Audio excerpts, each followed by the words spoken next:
terdistribusi di dalam tubuh. Nah, di sini sebelum terdistribusi kita kan juga membahas mengenai absorpsinya. Jadi kita tahap awalnya obat itu perjalanan menuju tubuh itu adalah pintu gerbangnya atau pintunya itu kan di absorpsi ini. Kalau perjalanan absorpsinya sudah lancar, nanti bisa masuk ke dalam tubuh. Tetapi proses absorpsi ini antar sediaan itu berbeda-beda. Jadi kalau kita berbicara mengenai ekstravaskuler secara oral, ini ada fase yang namanya absorpsi. Tetapi kalau kita tidak melalui oral, misalnya aja intravena, otomatis fase itu sebagai bonus.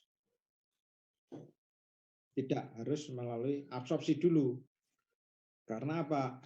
Obatnya sudah dibantu melewati pintu. Jadi sudah tidak melewati pintu utama lagi. Ya, pintu utamanya itu bukan mulut ya, kalau oral itu. Jadi mulut itu hanya tempat tapi kan pintu utamanya adalah malah justru di absorpsinya itu. Itu sudah dieliminir kalau kita menggunakan intravena. Ini asumsinya akhirnya intravena ini absorpsi yang sempurna. Sempurna 100% terabsorpsi karena obat sudah dihantarkan menembus membran semi permeabel yang ada di fase absorpsi.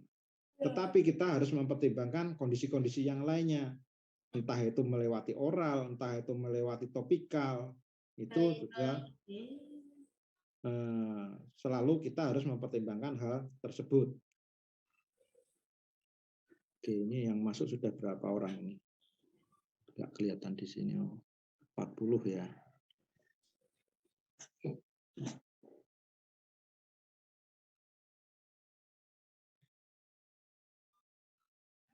Ini tadi habis kuliah Pak Satono yang pagi.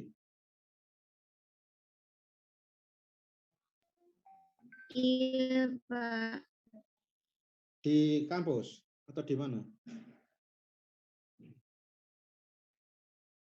Atau ada yang di kampus, ada yang di rumah, Pak. Oh, ini berarti sebagian ada yang posisinya masih di kampus, online masih di kampus, nggak apa-apa lah ini tuh. Oke, harapannya ini lebih cepat daripada kita masang-masang untuk hibrid. Jadi di sini absorpsi adalah transfer obat dari tempat pemberian ke aliran darah. Kalau intravena kan sudah itu tadi sudah tempat pemberiannya itu sudah ditembus menuju ke aliran darahnya.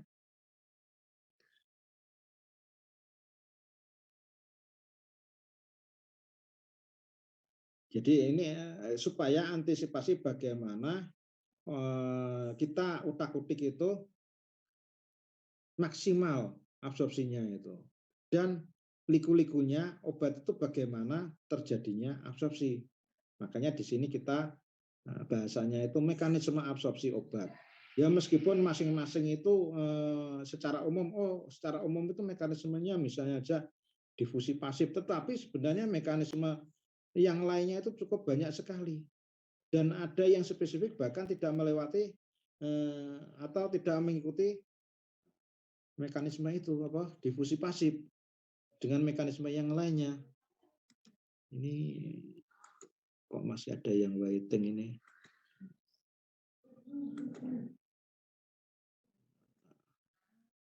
Dulu kalau udah habis semua yang waiting ya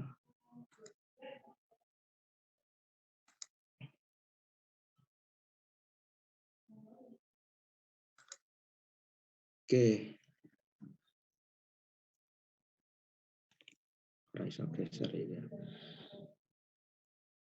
Jadi ini absorpsi adalah proses perpindahan obat yang tidak berubah dari tempat pemberian ke sirkulasi sistemik. Harapannya jangan sampai sudah mengalami perubahan kondisi formula Anda sampai menuju ke sistemik itu mengalami perubahan. Di perjalanan itu ada proses-proses, misalnya kerusakan ataupun yang lain sebagainya. Kalau obatnya mungkin sudah sediaannya sudah tidak berbentuk, misalnya seperti tablet. Tablet kan sebelum mengalami absorpsi kan harus mengalami disolusi, mengalami pecah dulu, terlarut, sampai terlarut baru diabsorpsi. Nah, itu kan namanya tabletnya juga pecah. Dimaksud di sini adalah tidak mengalami perubahan itu apa? Perubahan itu dari sisi obatnya. Karena obat itu bisa mengalami proses perubahan di sini. Entah itu terionisasi, entah itu mengalami perubahan berikatan dengan tempat-tempat di fase absorpsi ini, misalnya aja ada protein dan sebagainya yang akhirnya menghambat sampai menuju ke sirkulasi darah. Akhirnya apa? Asumsinya kalau tadi itu intravena sempurna. Sempurna bisa 100%, kalau oral ya bisa jadi ada sekian persen yang tidak sampai di tujuan. Nah, kalau makin banyak itu menjadikan makin bermasalah yang tidak sampai ke tujuan. Nah, ini yang menunjukkan kan fase kemarin yang saya sampaikan, yang sudah disampaikan di farmakologi. Fasenya kan seperti ini asumsinya, itu ada proses absorpsi, distribusi, sama eliminasi. Ini kan kalau udah di dalam tubuh, jadi makanya ada naik, ada turun. Kalau nanti intravena, ya tidak ada fase naiknya, fase absorpsinya nggak ada. Kalau Anda menggunakan disolusi, ya fasenya naik, habis itu turunnya itu kalau turunnya seperti ini, tidak logis ya gitu. Karena apa? Disolusi nggak ada yang hilang. Kalau ini kan hilang, mengalami eliminasi. Karena apa? Sudah metabolisme. Nanti ada beberapa yang tereliminasi ya gitu. Karena fase metabolisme kan ada beberapa yang nanti di kuliah saya terakhir kan nanti kan ada yang mengalami perubahan, ada metabolisme fase 1, fase 2, akhirnya mengalami kondisi perubahan dari obat A menjadi senyawa B, senyawa C, dan baru dieliminasi.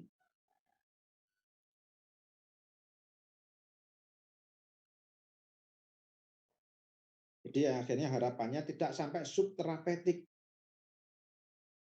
Kalau subterapeutik berarti yang tidak diabsorpsi ini cukup banyak. Ini kan nggak sampai, Anda lihat dua gambar ini.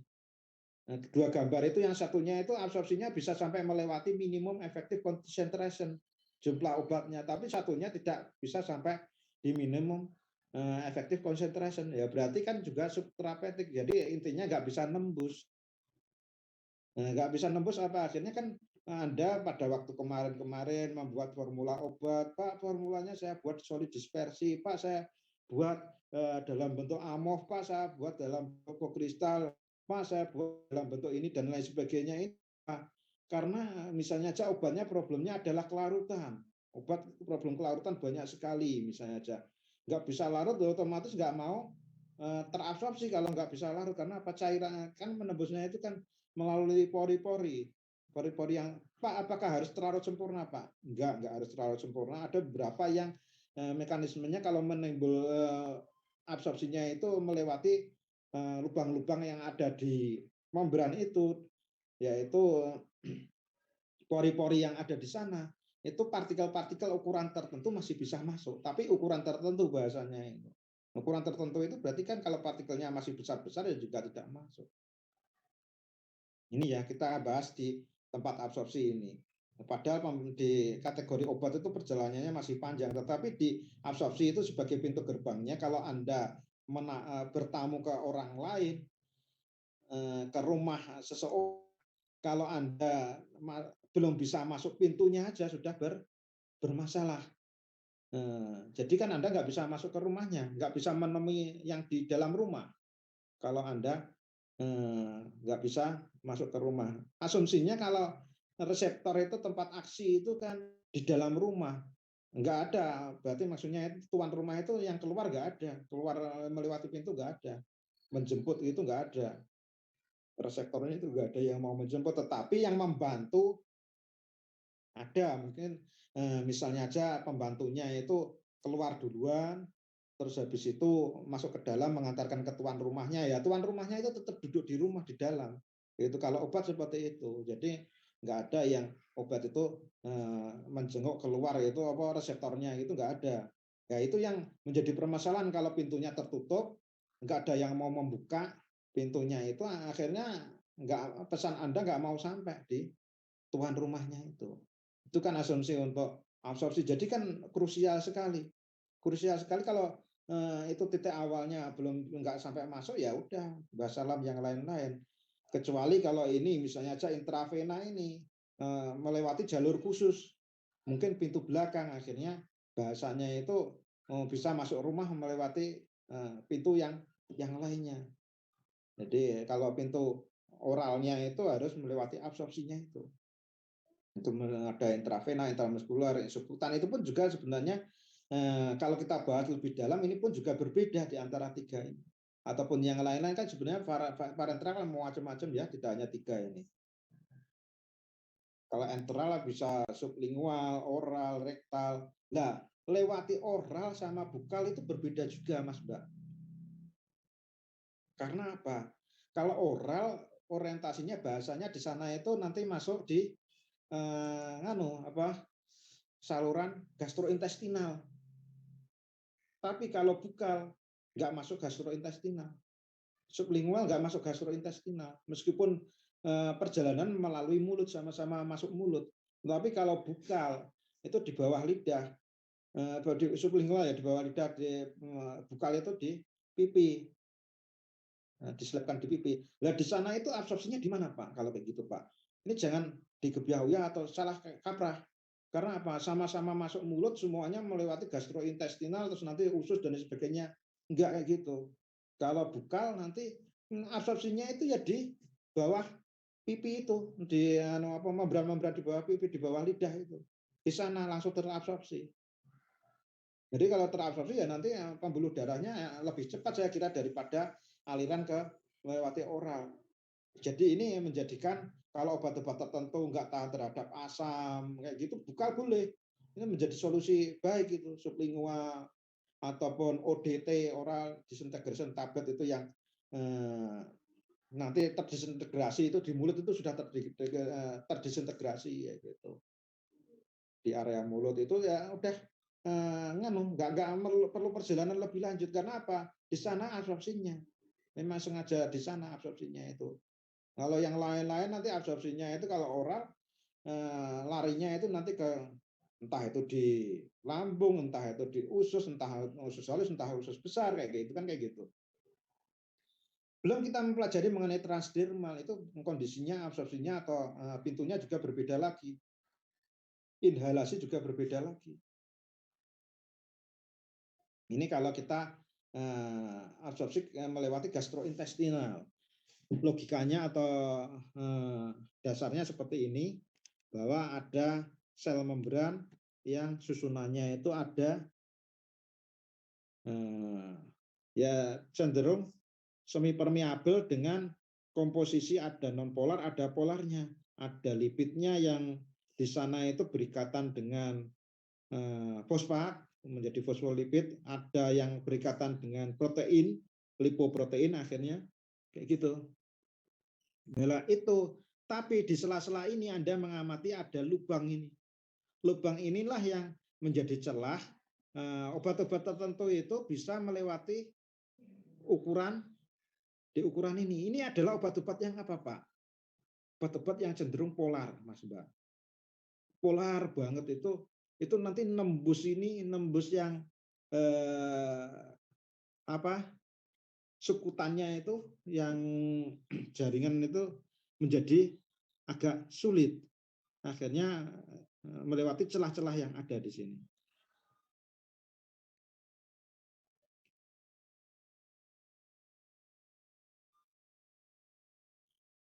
Transmembran protein. Jadi ada yang memang bisa melewati sana, itu beruntung, tetapi biasanya itu dipersyaratkan dengan ukuran partikel, ukuran sekian, ukuran partikelnya itu. Nah, ukuran partikel sekian itu kan kalau masih partikel-partikel serbuk itu nggak bisa juga, Mbak Mas.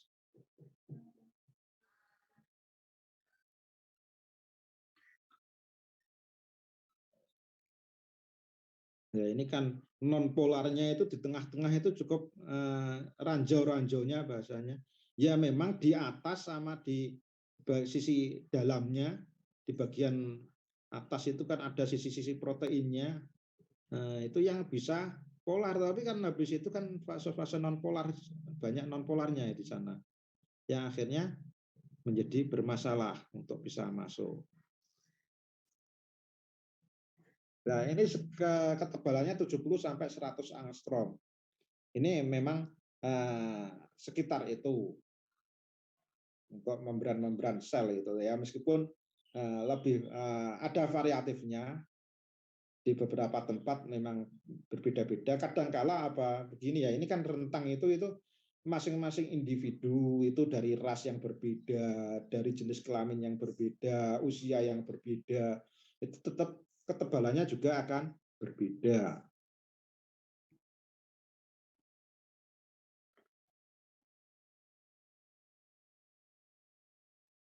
Ini pori-porinya sekitar 10 nanometer dan 50 hingga 70 nanometer. Untuk saluran air, ion, zat yang terlarut seperti urea dapat melintasi membran. Ini zat-zat tertentu, tapi kan juga zat-zat yang terlarut. Berarti karena apa? Di sini dibantu oleh air, tapi di sini silahkan kalau di sini partikel masih ada, tetapi partikel kalau Anda melarutkan di sana di fase luarnya, kan fase luar melarutkannya di solusi itu kan malah justru fasenya itu fase hidrofilik. Berarti kan otomatis di sana itu yang enggak larut itu adalah partikel-partikel yang lipofilik. Nah, padahal di sana kalau lipofilik itu menembusnya itu malah justru menembus bukan pori-porinya, malah menembus membrannya. Itu kan juga cukup unik sekali. Makanya di sini ada bahasa, ada rate limiting step, ada rate sebagai pembatas lah kayak gitu ya. Nah, pembatasnya itu apa? Apakah karena disolusinya yang bermasalah atau kategori permeabilitas obatnya yang bermasalah?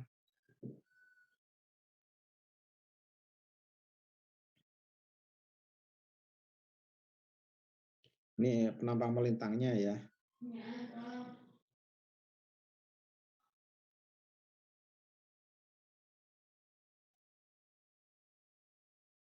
Nah, ya memang ada beberapa protein-protein yang di sini mempunyai peran tersendiri dalam hal mengangkut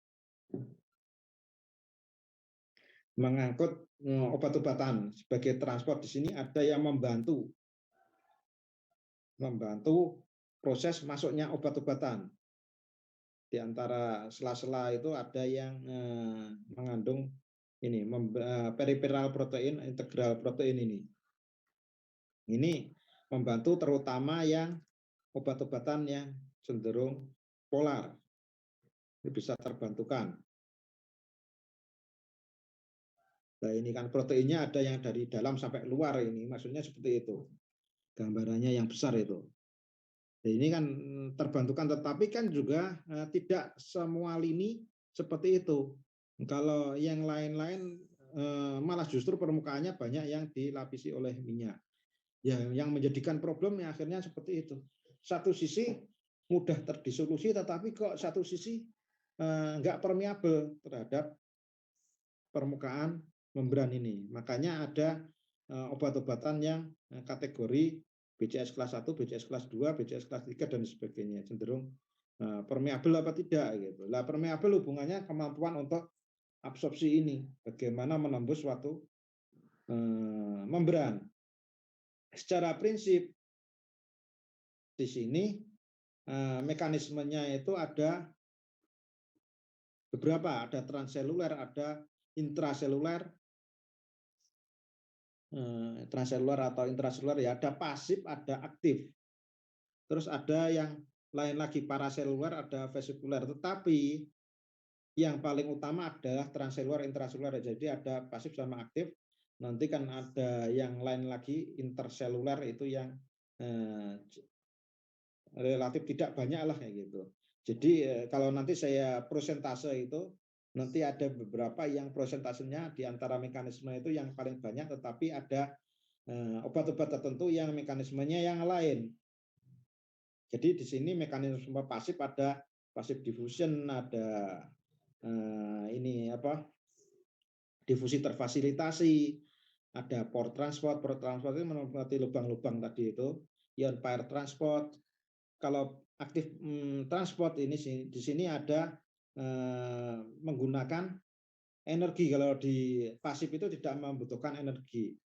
Jadi tidak semua asumsikan kalau ditanya setiap kali ditanya menggunakan mekanisme difusi pasif apa judulnya, apa maknanya gitu. Mengapa kok demikian difusi pasif begitu? Kenapa kok enggak aktif diffusion gitu? Atau menggunakan transport aktif begitu. Meskipun ini tadi saya sampaikan ada yang menggunakan vesikuler, misalnya aja fagositosis, ada paraseluler. Jadi kalau di sini pun kalau nanti kita hubungkan mekanisme ini juga cukup berarti sekali kalau Anda mempelajari terkait dengan mekanisme absorpsi obat. Nantinya itu ada halangan atau tidak, ada yang membantu apa tidak. Yang cenderung apa itu ya lingkungan atau media yang pas seperti apa supaya obat itu bisa masuk gitu. Ini kita bahas satu persatu aja dari transseluler sama intraseluler ini. Ada permeasi membran sel epitel, terus habis itu melintasi ruang intraseluler dan permeasi membran lateral bisolateral. Ini adalah tahapannya untuk bisa masuk.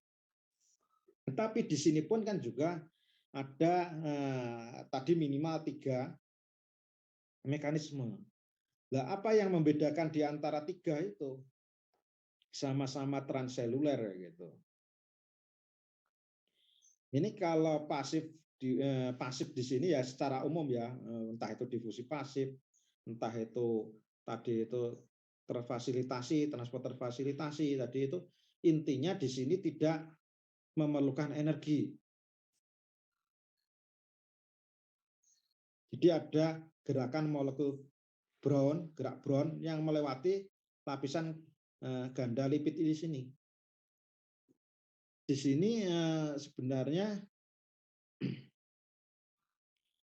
hanya di kekuatan pendorongnya ini konsentrasi atau gradien konsentrasi, gradien elektrokimia. Nah, ini absorpsi lebih dari 90% obat. Jadi kalau Anda bilang setiap kali difusi pasif, ya memang kemungkinan ada benarnya memang karena apa? 90% obat adalah ini. Tapi kadangkala Pak Saiful menjebak misalnya kayak gitu.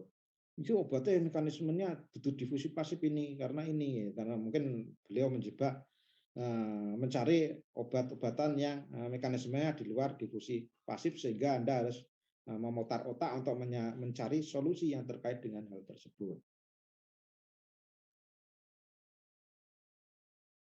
Ini kalau gradien konsentrasi bahasanya itu kan ada kondisi sink. Kalau nggak ada kondisi sink, Anda nggak bisa, obat itu sudah nggak mau berpindah dari satu tempat ke tempat yang lainnya. Berarti kan tetap ada perbedaan gitu. Kalau Anda mendisolusi, kalau udah jenuh kan juga nggak mau. Akhirnya kalau bahasanya udah jenuh, melewati jenuh ya tadi itu akhirnya turun, disolusi itu turun. Karena apa sudah nggak mau terlarut lagi. Itu bisa jadi problemnya apa? Bukan karena obatnya itu tidak bisa larut 100%, tapi mediumnya yang nggak benar. Misalnya aja mediumnya harusnya 900 ml, Anda isi hanya 400 ml. Akhirnya di sana itu kondisinya nggak bisa sink, akhirnya pada posisi tertentu belum sampai 100%. Anda sudah jenuh, akhirnya nantinya itu masih 60 kok sudah bisa turun Pak. Nah, ada kemungkinan problemnya seperti itu. Tetapi Anda kan kita harus menyelami problemnya itu sebabnya dari mana dulu gitu. Kok disolusinya gambarnya kok turun setelah 60. Kalau ada permasalahan itu hanya faktor teknis, Anda yang salah, bisa jadi juga demikian. Atau faktor tadi itu, Mas, faktornya banyak sekali ya. Tetapi logikanya dan harusnya obat itu naik terus sampai menuju 100%. Itu berarti mediumnya itu masih kondisi sing terus. Kalau nggak sing ya nanti udah mandek. Berarti salah Anda mediumnya di solusinya itu. Bisa juga disalahkan mediumnya, tapi faktornya tidak hanya medium ya. Faktor yang lain bisa jadi. Ini pergerakan obat adalah energi dari kinetik molekul. Jadi bukan dari tidak memerlukan energi dari lainnya, hanya gerakan dari molekul-molekulnya itu. Konsentrasi tinggi ke konsentrasi rendah.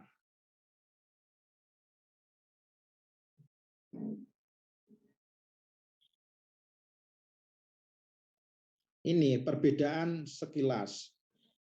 Kan kalau tadi 90% ya, Anda sudah, kalau diceritakan ini sebenarnya udah nyekel, hampir nyekel semuanya, pegang semuanya bahwa obat itu mekanismenya itu. Tetapi kan tetap ada yang lainnya, makanya tak cerita yang lainnya, mekanisme yang lainnya juga. Terus di sini aktif sama pasif itu prinsipnya hanya sederhana. Ini tadi kan satunya membutuhkan energi, satunya tidak. Kalau pengen masuk obat ini kan asumsinya ini masuk ke, ini kan ada membran sel. Terus yang atas ini dibalik ya, yang luar itu adalah yang kondisinya itu yang di bawah. Terus mau masuk ke dalam itu masuknya ke atas ya gitu. Tetapi di sini ada yang beberapa membutuhkan energi aktif transport ini dari luar ke dalam. Itu ada butuh energi. ATP, adenosin trifosfat, adenosin difosfat kayak gitu. Itu beberapa energi-energi yang membantu di sana. Lah di sini kalau dibalik begini ya. Kalau dari dalam keluar berarti kan juga butuh energi ya gitu. Kalau dari luar ke dalam hanya gradien konsentrasi, tapi kalau dibalik, kalau dari dalam keluar kan ekstra, dari konsentrasi kecil ke konsentrasi besar kan butuh energi juga gitu.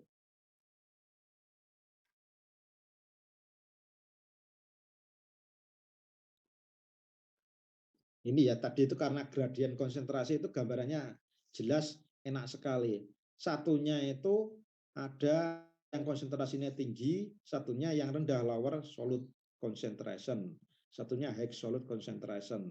Terus habis itu mengalami perjalanan menembus membran-membran. Nah di sini ada yang melewati pori-pori yang ada, tubes shape transmembran protein channel. Nah, di sini kan tadi itu ada protein-protein yang dari atas sampai bawah tadi. Itu betul-betul membantu bagi obat-obatan yang hidrofilik banget atau cairan air.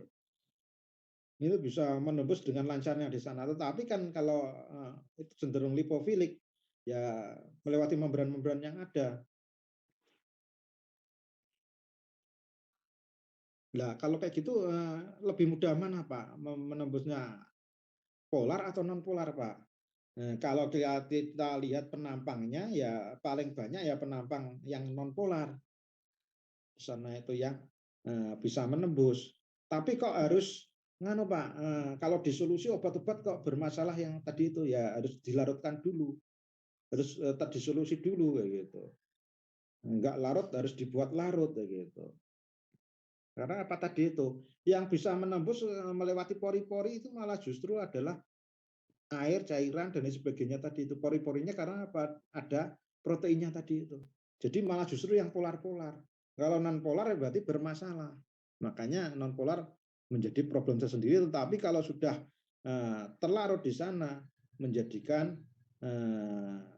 nanti kalau senyawa-senyawa polar, non-polar bisa menembus membran-membran yang ada di sana. Ini ada water soluble drug. ada lipid soluble drug. Anda amati. Ini kan menembus membran, satunya melewati pori-pori yang ada. Dan ada yang beberapa yang dimediasi oleh ini aktif transport drug ini. Jadi karier, pembawa. Ada pembawanya, entah itu apa ya. Nanti ada beberapa di belakang ini ada yang menggunakan mekanisme pembawa gitu.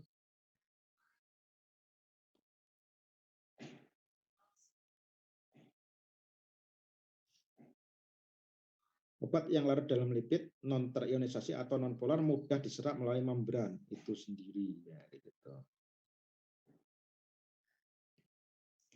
Nah, tergantung pada apa kelarutan pada lemak, tergantung pada nilai pKa obat dan pH mediumnya juga.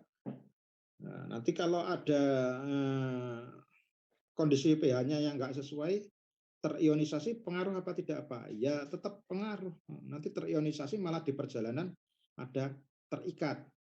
Entah itu terikat dengan proteinnya itu sendiri, malah nanti nggak mau lepas sama proteinnya menjadi bermasalah.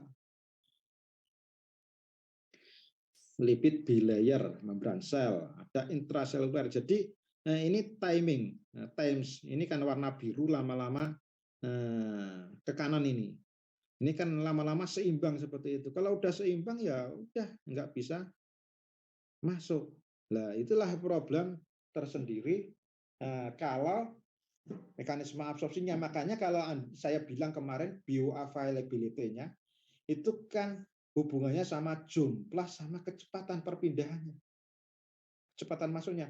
Kalau sudah masuk intraseluler di sini kalau mandek saja di sana akhirnya kondisinya menjadi tunak atau jenuh itu menjadi jenuh karena apa?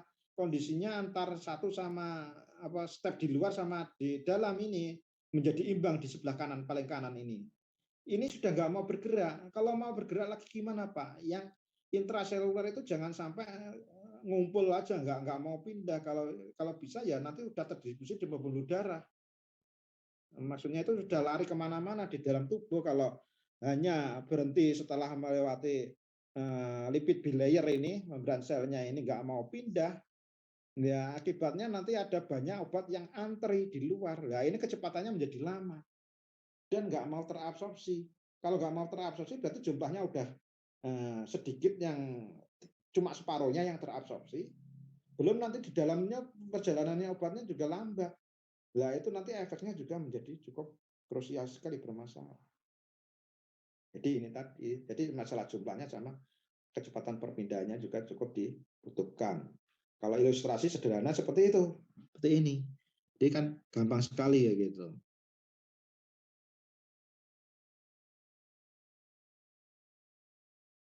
Difusi pasif ada hukum Fick pertama. Ya, kalau hukum Fick pertama sebenarnya diturunkan lagi hukum ke arah Noyes-Whitney untuk disolusi. Ya, berarti kan Pak asumsinya ya masih seperti disolusi, ada gradian konsentrasi di sana yang supaya bisa melintasi membran kan kayak gitu toh. Ini kan Fick kan kayak gitu persamaannya. Cairan gastrointestinal sama C-nya. Tetap C-nya itu C yang sudah ada di dalam plasma. Nah ini harus ada selisihnya. Kalau nggak ada selisihnya ya udah berhenti wassalam absorpsinya kan kayak gitu. Ya ini jangan sampai terjadi. Jadi bermasalah nanti kalau sudah melewati. Pak, kok percobaan apa itu kemarin itu Anda menggunakan itu difusi fran itu apa itu kemarin itu menggunakan perkutan, ya absorpsi perkutan. Jadi absorpsi perkutan kemarin kan hanya 2 kompartemen, tapi sebenarnya kan kalau sesungguhnya itu kan tidak sesederhana itu. Kompartemen 1 sama kompartemen awal ya sama donor sama kompartemen aseptor. Lah aseptor itu perjalanannya sudah masih banyak. Kalau hanya berhenti di sana sudah nanti terjadi kondisi jenuh nanti. Lama-lama nggak bisa mengalir. Loh, Pak, itu kan penelitian, Pak. Idealnya gimana ya? Namanya penelitian di luar tubuh kan tetap nggak seperti yang di dalam tubuh gitu. Tetap ada kelemahannya. Tetapi Anda minimal itu laju alirannya itu awal-awal masih kondisi sing itu berapa? Itu bisa menjadi pertimbangan untuk nantinya itu obat itu kecepatannya berapa banyak. Tetapi kalau jumlah obatnya berapa banyaknya itu sudah menjadi problem tersendiri kalau Anda transport nanti ya di perkuliahan saya kayaknya ada ya difusi perkutan, nanti absorpsi perkutan di materi kuliah saya selanjutnya. Jadi saya sampaikan di sana aja. Tapi prinsipnya ya gitu ya. Jadi karakteristik tertentu untuk difusi pasif adalah transportasi menurun. Proses adalah energi yang bebas dan tidak jenuh. Nggak boleh jenuh. Semakin besar luas permukaan, semakin rendah ketebalan membran. Dan semakin rendah ketebalan membran, akan makin cepat. Nah, ini pun juga kayak gitu. Anda asumsikan kalau transport perkutan, kalau tebalnya itu kan juga mempengaruhi. Nanti kan perjalanannya berapa banyak menembus membrannya itu. Kalau makin tipis, ya makin. Nah, ini asumsinya begini ya. Kalau transport perkutan itu kan melewati kulit. Sebenarnya juga sama-sama absorpsi ya. Orang juga absorpsi, kulit juga absorpsi. Kulit aja, ini misalnya aja kulit Anda di bagian apa telapak kaki atau telapak tangan, bahasanya gitu. Telapak kaki, telapak tangan dengan kulit bagian mana yang paling sensitif itu.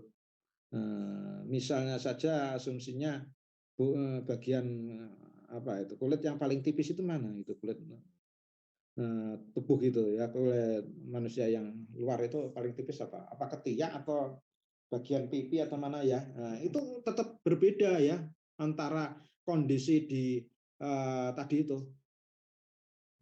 di permukaan kulitnya telapak tangan sama telapak kaki sama yang di pipi atau di bagian ketiak gitu.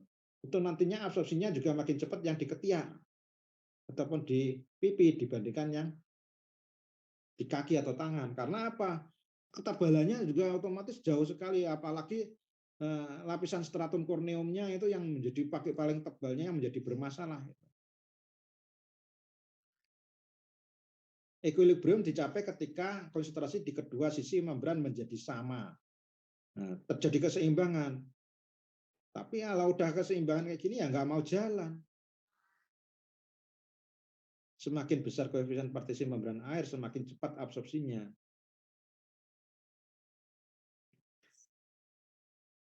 Komponennya tidak terionisasi 3-4 kali lebih cepat ditransportasikan gitu. Nah, jadi yang tidak terionisasi itu ya perjalanannya gampangannya ya lebih seperti jalan tol. Kalau Anda obat-obat terionisasi itu seperti jalan-jalan yang ramai sekali. Otomatis sampai di tujuan pun juga waktunya juga cukup berbeda. Dan bisa jadi jumlahnya sampai di tujuan itu juga berkurang. Kalau ramai sekali bisa juga tabrakan dan sebagainya. Itu kalau naik kendaraan itu akhirnya malah nggak sampai di tujuan. Itu ya, itu asumsi-asumsi yang paling mudah. Kalau di jalan tol mungkin sudah nggak ada halang rintangannya. Nah, itu kan juga lebih cepat ya gitu. Proses difusi pasif adalah energi independen tetapi kurang lebih tergantung pada akar kuadrat dari ukuran molekul obatnya. Jadi molekul obatnya juga tetap terpertimbangkan tadi itu. Makanya ada kalau ada pori-pori, ini yang secara pasif kalau pori-pori maupun membran berapa ukuran berat molekulnya itu. Berat molekulnya 100 sampai 400 Dalton. Ini dari satuannya. Ini ya. Ini kalau udah makin besar lagi berat molekulnya ya menjadi berat lagi untuk difusi pasif. Hanya bentuk yang tidak terionisasi yang dapat diserap. Ya, makanya tadi itu cenderungannya yang tidak terionisasi, yang terserap. Kalau yang terionisasi nanti harus tambahan mekanisme yang lainnya, bukan difusi pasif. Asam lemah terbaik di lambung, basa lemah terbaik di usus. Karena apa? Tidak terionisasi di sini. Nah, di sini akhirnya cukup menggunakan difusi pasif. aspirin, fenobarbital, penisilin, itu ya di asam lambung. Kalau basah lemah, makanya kalau Anda nanti disuruh isi terbanding, itu tergantung dari obatnya juga. Meskipun di solusi terbanding itu Anda menggunakan 3 medium, mana yang terbaik di mediumnya? Lah tergantung dari obatnya, nah ya. Obatnya itu jenis basah atau jenis asam. Itu nanti mediumnya yang mana yang mudah lepas di sana. Karena apa, pH juga sangat berpengaruh sekali kondisi terhadap pelepasan ini. Pelepasan di solusi maupun di absorpsinya pun kayak gitu. Kalau obat yang diabsorpsi secara pasif memasuki darah dengan cepat menyebar dan distribusi ke volume cairan tubuh yang lebih besar. Nah ini harapannya itu cepat menyebar dan didistribusikan ke volume cairan tubuh yang lebih besar. Makanya kalau tadi mandek kalau misalnya aja menggunakan alat difusi Franz kayak gitu, Anda sebenarnya itu alatnya salah ya Pak ya. Bukan alatnya salah ya, keterbatasan manusia membuat ilustrasi atau membuat desain juga hanya sekedar itu yang bisa sementara waktu. Kalau menggunakan kompartemen yang lebih banyak lagi atau menggunakan cairan volume tubuh yang lebih besar lagi, ya nanti ya memang agak repot lagi itu membuat modelnya seperti itu. Tapi yang prinsipnya jangan sampai jenuh tadi. Kalau jenuh berhenti nanti. Karenanya konsentrasi obat di tempat absorpsi C tadi, C gastrointestinal yang di luar dipertahankan lebih besar daripada konsentrasi dari dalam plasma. Tetap harus ada selisih konsentrasi yang zinc tadi itu ya prinsipnya. Sederhana ya, gampang-gampang, susah ini teorinya gampang ya Mbak ya, wah ini gitu. Tapi Anda aplikasikannya setelah Pak ini difusi Fran kok melaku toh Pak, nggak jalan loh, wis jenuh udah, keseimbangan ya udah. Nah, konsentrasinya, makanya kalau konsentrasi awal sekian, nanti yang masuk misalnya aja 50% udah bagus itu.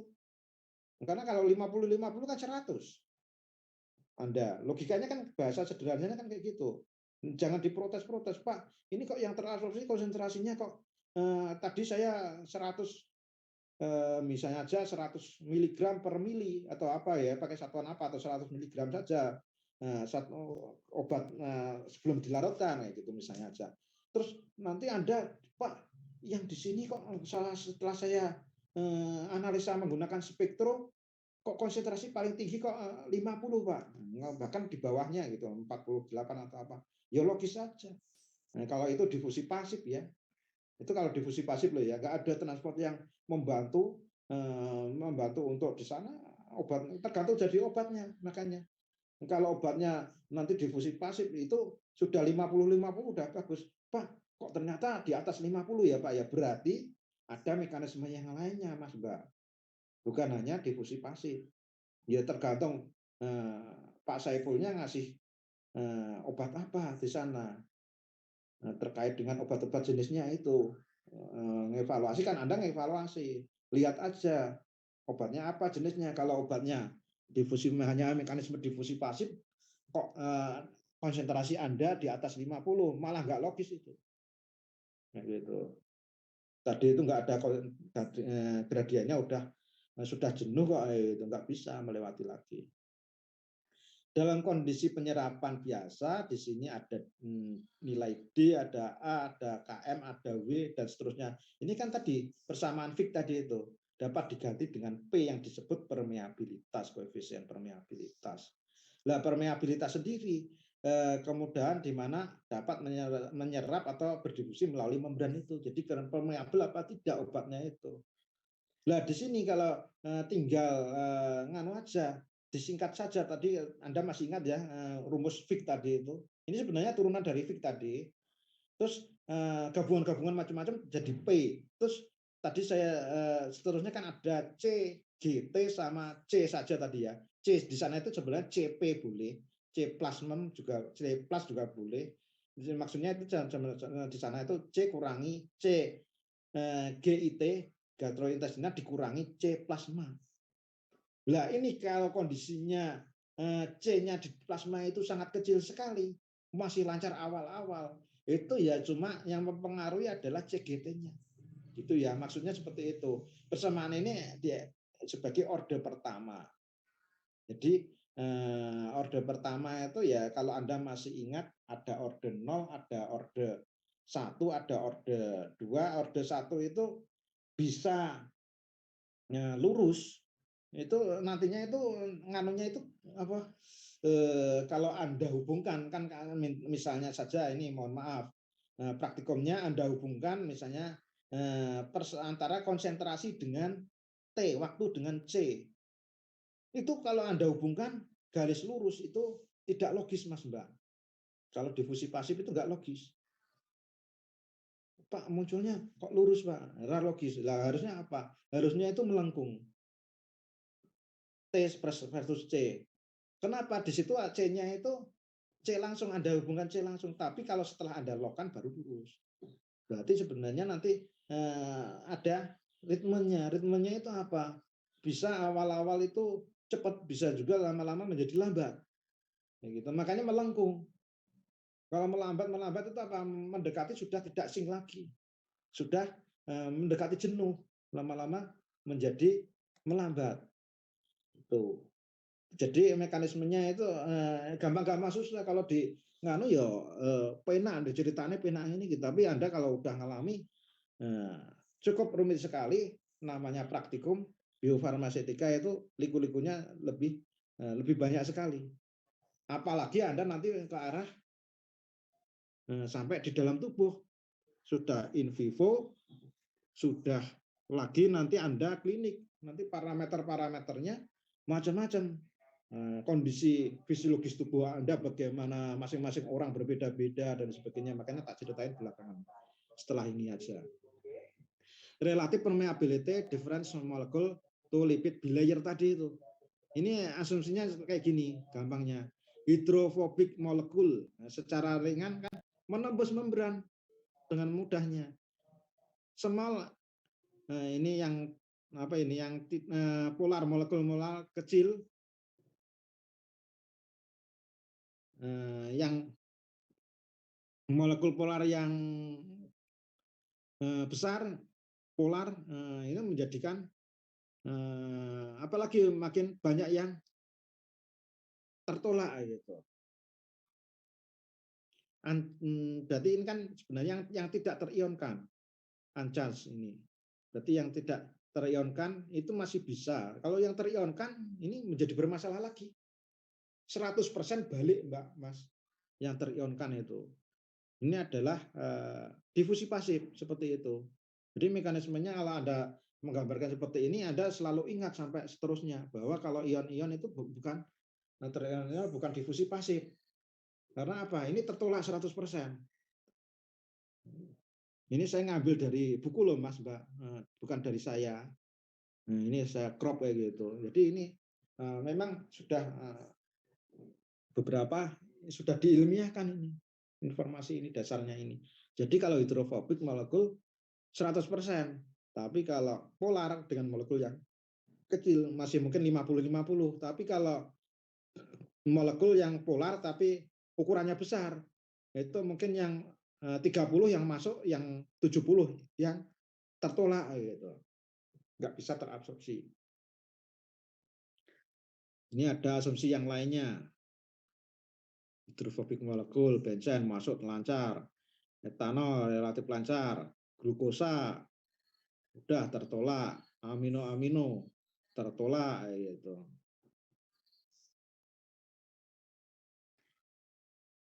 Kalau glukosa ada sebagian yang masih bisa ya, sebagian kecil tapi yang masih bisa masuk karena large polar molekul yang tidak terionkan gitu masih bisa. Tapi kalau yang terionkan ya udah wassalam semuanya nggak bisa masuk. Terus untuk mekanisme yang kedua, ya meskipun ini sudah Anda yang kedua dan seterusnya banyak sekali, itu hanya sekitar 10% dari obat-obat yang ada mekanisme yang mengikuti ini. Ada transport melewati pori-pori gitu. Tadi itu jadi kan ada pori-pori yang ada tadi juga disebut transport konvektif, aliran bak, filtrasi, transport molekul ke dalam sel melalui saluran protein tadi. Jadi kalau difusi tadi kan istimewanya itu hanya yang melewati membran-membrannya tadi. Kalau pori-porinya difusi pasif ya tadi itu ya. Pori-porinya itu ya ini namanya pore transport ini. Ada istilah yang, tapi sebenarnya itu adalah pasif juga, tetap nggak butuh energi juga. Nah, termasuk tadi itu gradien konsentrasi juga yang menyebabkan ini tekanan hidrostastik atau osmotik melintasi membran ya. Ini ada istilah lain. Kalau ini kan tadi kalau gradien konsentrasi, kalau ini hidrostastika, tapi kan bukan perbedaan bukan energi, nggak ada energi yang berperan di sini. Mekanisme osmosis ya, Anda kalau masih ingat ya, difusi osmosis gitu. Penting dalam absorpsi berat molekul yang molekulnya rendah. Ukuran molekulnya juga rendah. Lebih kecil daripada diameter pori-pori. Nah, umumnya larut dalam air. Nah, gitu. Berisi air atau pori-pori dalam struktur membran. Jadi ada urea, air, gula, dan lain sebagainya yang mudah itu. Karena apa? Di sana ada protein, otomatis ya polar-polar yang bisa masuk di sana, bukan yang non-polar. Pak, kalau non-polar ukurannya rendah, apa bisa masuk? Ya nggak bisa masuk, karena kan di sana protein yang membantu bisa melewati lubang-lubang protein tadi. Itu kan protein kan ada yang dari atas sendiri sampai bawah sendiri, kalau mengikuti ya tadi yang kuliah dari awal ya tadi. Seperti itu. Nah, gambarannya seperti ini. Ini protein ini yang besar banget ini.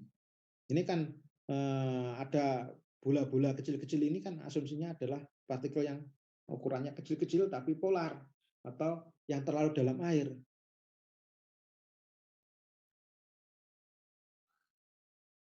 Permeasi obat melalui saluran berisi air sangat penting dalam ekresi ginjal, penghilangan obat dari cairan cerebrospinal dan masuknya obat ke dalam hati.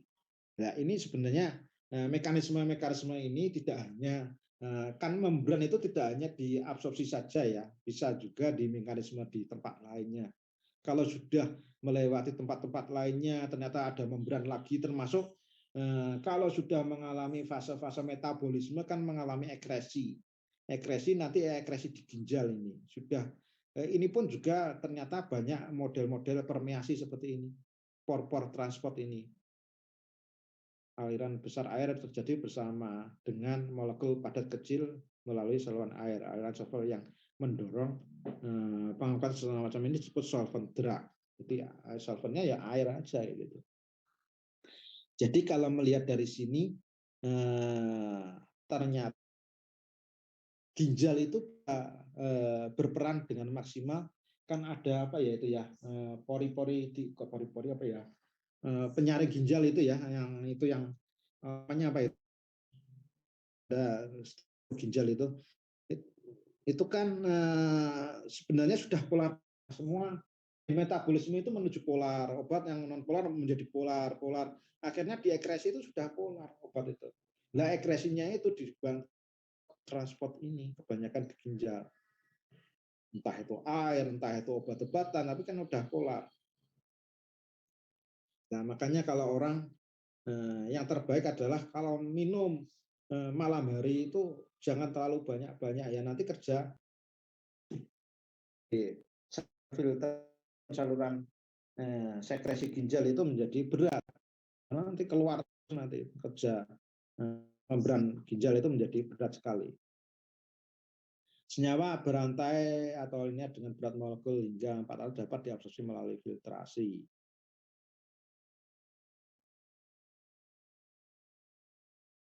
Nah, ini parameter-parameter yang bisa mempengaruhi berdasarkan persamaan ini. Apa saja yang mempengaruhi bisa cepatnya obat menembus itu menembus pori-pori yang ada ataupun keluar, seperti kalau ginjal di saluran ginjal kan keluar sampai cairan ginjal keluar menuju apa itu ya saluran kencing ya gitu. Itu jumlah pori-porinya, radiusnya, lubangnya. gradien konsentrasi ya, makanya gradien konsentrasi tetap ada tadi, meskipun tadi itu ada pakai tekanan osmosis atau pakai tekanan hidrostatik tadi itu, tetap gradien konsentrasi pengaruh juga viskositas cairan dalam pori. Makin kental makin berat untuk, karena ini berbanding terbalik ya, makin berat untuk mengalir. Kalau Anda minum-minum yang kental-kental, nanti apalagi tetap di dalam kental terus kayak gitu, kerja beratnya ginjal nanti, viskositasnya tetap kental terus kayak gitu. Pore transport, ini lubangnya tadi, oke ya, Anda paham. Jadi di sini ya, berapa yang melewati lubang, tetap ada yang tidak. Yang tidak adalah obat-obat yang non-polar tadi itu. Sama-sama pasif semua ini.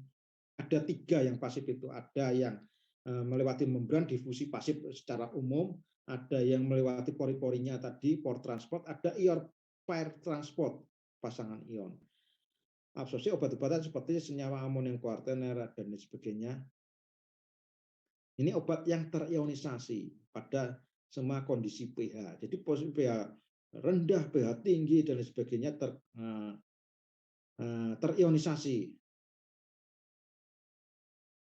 Koefisien partisinya OW rendah, agen tersebut menembus membran dengan membentuk kompleks netral reversibel dengan ion. Nah, ini masih mending kompleks netral reversibel. Anda maknai yang benar ya.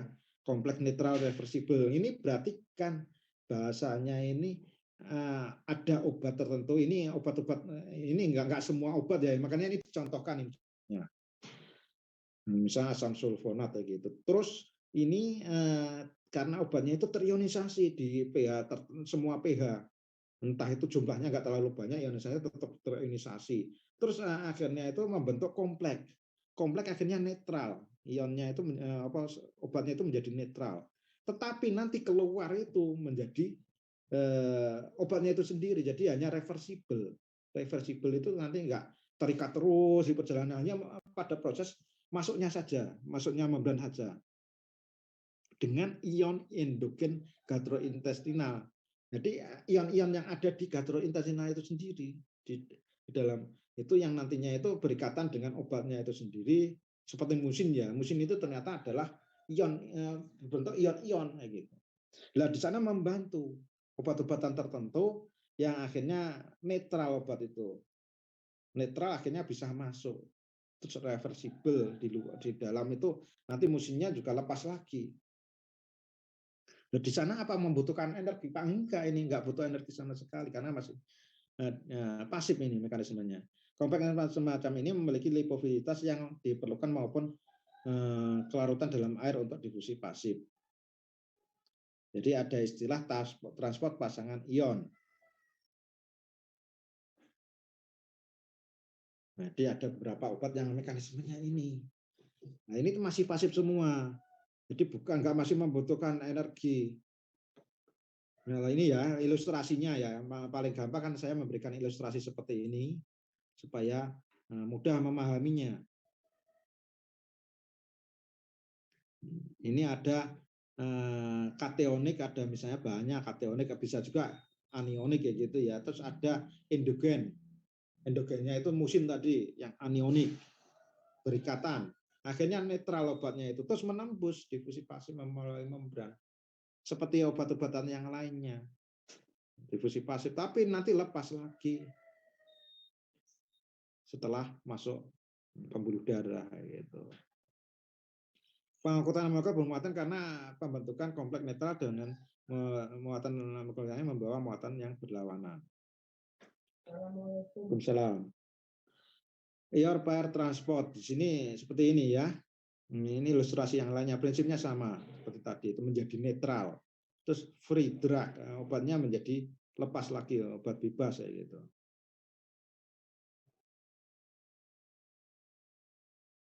Ion or electrochemical diffusion atau difusi ionik atau elektrokimia. Di sini nganu ya, seperti tadi di ilustrasikan itu kalau tidak terionisasi itu cepat sekali. Tapi ada yang terionisasi tadi kan butuh berikatan dulu, membutuhkan proses dulu dengan musim dan sebagainya, baru nanti bisa masuk gitu. Tapi di sini ada anionik sama kationik. Ini pun juga kecepatannya berbeda. Kalau anionik ternyata lebih cepat daripada kationik. Kationik paling lambat. Nah, itu. Jadi kan Anda bisa membayangkan kalau kayak gini. Batu-batannya ternyata perjalanannya juga berbeda-beda.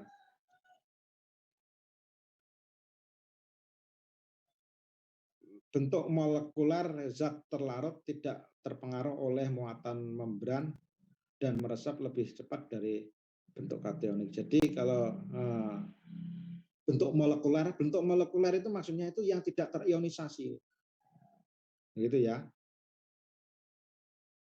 daripada bentuk kationik maupun anionik, yaitu apa ya, anionik maupun kationiknya. Di molekulernya itu sudah netral. Makanya tadi saya bilang, oh bukan kuliah ini ya, kuliah di pagi tadi, Pak, ada dispersi itu ada 3, dispersi molekuler, dispersi koloid, sama dispersi kasar. Dispersi molekuler contohnya apa-apa, dispersi kasar contohnya apa gitu. Anda harus ini kakaknya ya, jangan salah sama katanya. Kalau dispersi molekuler contohnya apa, Mbak Mas? Ini netral, ini bersifat netral dispersi molekuler. Dan bentuknya ukurannya juga molekuler. Ini sangat bagus sekali, ini mekanismenya otomatis adalah difusi pasif. Ini bentuk molekulernya atau dispersi molekulernya. Apa perbedaan antara bentuk molekuler sama dispersi molekuler? Kalau bentuk molekulernya adalah obat itu tunggal, sudah menggabung jadi satu, atau sudah fasenya fase obat itu apa itu tunggal. Tapi sebenarnya kalau dispersi itu kadangkala ya masih asumsinya gabungan dari 2 bahan atau lebih membentuk dispersi, membentuk gabungan gitu. Tetapi ada yang secara molekuler secara molekuler bahasanya itu berinteraksinya. Kalau berinteraksi secara molekuler sudah menggabung gitu. Meskipun fisiknya nanti ya tetap ada fisiknya, bukan molekul fisiknya itu. Fisiknya ya udah seperti cerbuk gitu, seperti dispersi padat. Itu sebenarnya kategorinya kategori molekuler itu interaksinya itu, Mbak Mas. Karena apa? Nanti terbentuk amorf, itu terbentuk lain-lain itu secara molekuler. Ada kokristal itu juga secara molekuler. Garam itu juga molekuler. Garam itu kan interaksi antara asam sama basa. Itu sudah molekuler, itu kan menjadi molekul yang netral itu. Itu kan 2 komponen itu. Itu kan nantinya sudah molekuler itu. Itu lancar-lancar saja, nggak bermasalah gitu. Begitu berada dalam membran, kation-kation tersebut melekat pada membran intraseluler bermuatan negatif sehingga menimbulkan gradien listrik. Nah, ini ada gradien listrik yang bermasalah. Obat yang sama bergerak dari konsentrasi yang tinggi ke yang rendah ini bergerak dengan gradien listrik yang menurun. Jadi difusi elektrokimia munculnya ujung-ujungnya. Tetapi ini masih pasif ya, ini ya. Kategori cerita difusi pasif tadi ini Mas ya. Tapi karena ada gradien listriknya, akhirnya harapannya itu tetap ada gradien konsentrasinya, bukan konsentrasi ya, maksudnya itu di sini ini muatannya itu lebih tinggi, dia ada yang lebih tinggi, ada yang lebih rendah gitu ya, nanti turun. Fenomena ini dikenal difusi elektrokimia kayak gitu. Ini ya asumsinya seperti ini. Jadi nantinya itu ada muatan yang posisinya itu ada yang konsentrasinya atau muatannya jumlahnya itu berbeda. Kalau sama sudah sama ya nanti nggak bisa bergerak lagi.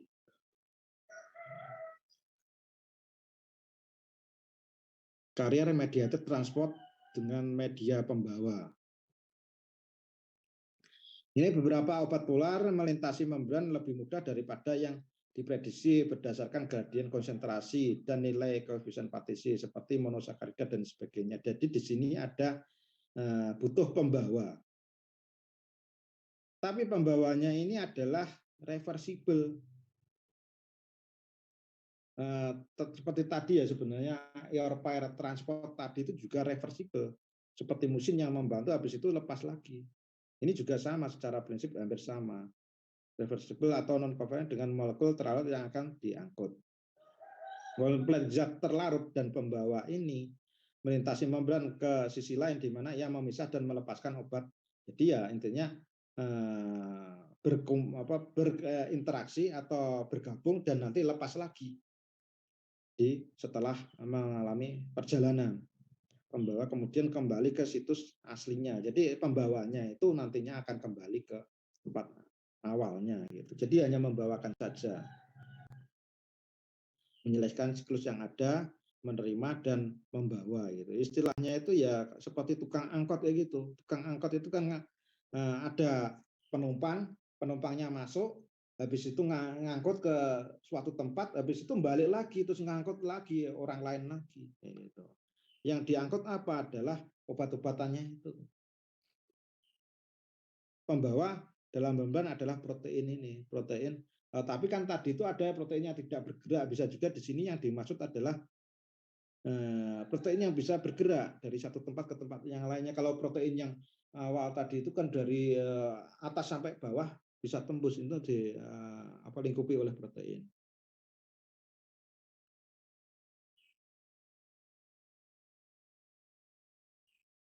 Jadi carrier mediated transport ini ada yang difusi terfasilitasi, ada yang aktif transport. Jadi ada dua sebenarnya prinsipnya itu.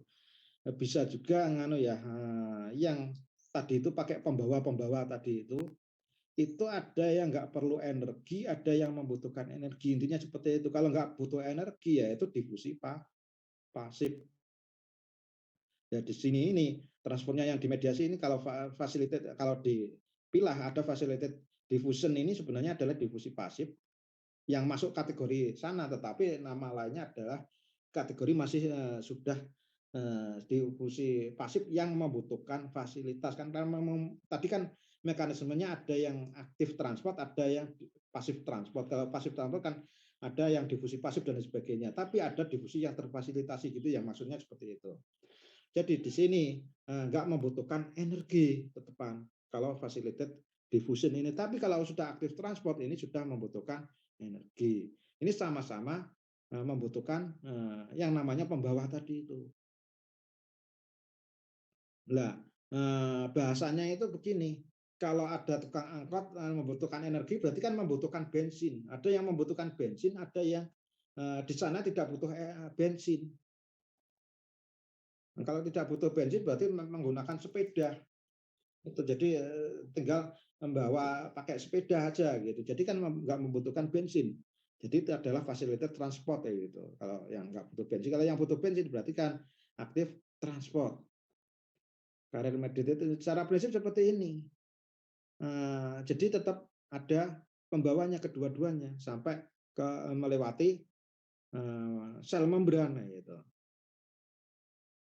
Tetapi ada yang ini kalau passive diffusion itu cenderung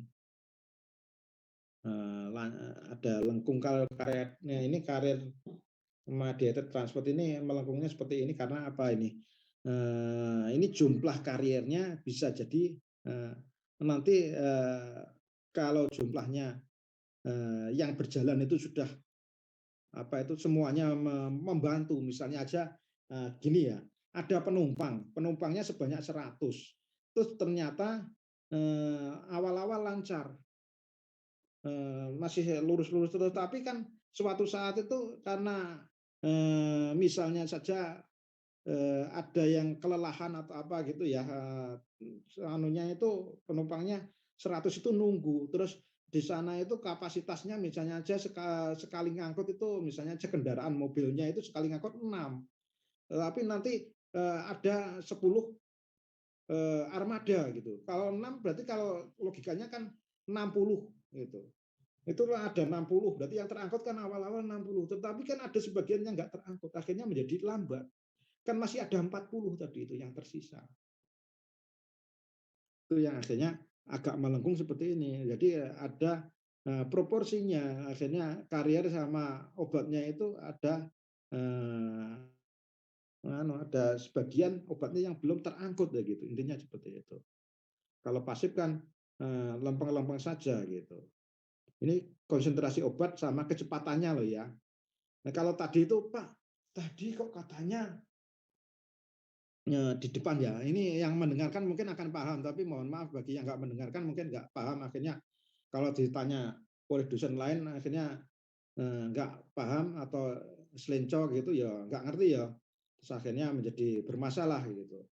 Nah ini adalah hubungan antara Anda cek ini adalah X-nya apa konsentrasi drug at absorption site yang Y adalah rate drug absorption. Kalau tadi yang saya katakan yang orde 1 tadi kan T versus C-nya konsentrasi versus waktunya. Kalau waktunya kecepatannya begini, terus jumlahnya nanti kan tetap melengkung tadi. Difusi pasif melengkung. Kalau ini lurus karena apa? Ini hubungan antara konsentrasi pada tempat aksinya sama kecepatannya. Ini lancar-lancar saja, nggak ada permasalahan, nggak akan berhenti karena difusi pasif tadi. Yang penting ada kecepatannya jalan terus karena apa tadi itu masih ada gradien konsentrasinya. Tapi kalau yang terkait dengan T versus C tadi itu melengkung karena apa? Nanti ada suatu saat itu ada di posisi pasif tadi kan ada gradien konsentrasi yang akhirnya waktunya terhambat gara-gara ada sebagian yang obatnya itu sudah mengalami masa tuna atau maksudnya jumlah konsentrasinya di apa itu aseptornya itu penerimanya itu sudah terlalu banyak akhirnya menjadi melambat. Carrier mediated facilitated diffusion. Ini adalah yang tadi itu gambaran yang agak diperbesar. Ya, ada pembawanya, intinya tetap ada gradien konsentrasi itu tetap dibutuhkan. Kalau ini kan facilitated diffusion ini kan nggak butuh energi. Berarti ini tetap ada gradien glukosa ini yang tetap dibutuhkan ini, meskipun ada pembawanya, gitu ya. Kecuali kalau itu adalah aktif transport aktif kayak gitu. Transport aktif itu baru berbeda. Ini kalau mekanisme yang melibatkan kekuatan pendorong ada gradien konsentrasi, ada menggunakan energi ini yang terlibat. Tidak ada pengeluaran energi yang terlibat kalau di sini facilitate ya. Kalau tadi membutuhkan kalau aktif transport. Jangan tolong didengarkan dari awal ya ceritanya ya, supaya tidak rancu Anda gitu. Ini karena apa? Ada beberapa kondisi-kondisi obat yang berbeda-beda. Misalnya Pak, saya dikasih dosen itu lain itu vitamin B1, B ini ya ini mekanismenya ya ini dalam sel dan absorpsi vitamin B ini glukosa ini juga termasuk difusi terfasilitasi.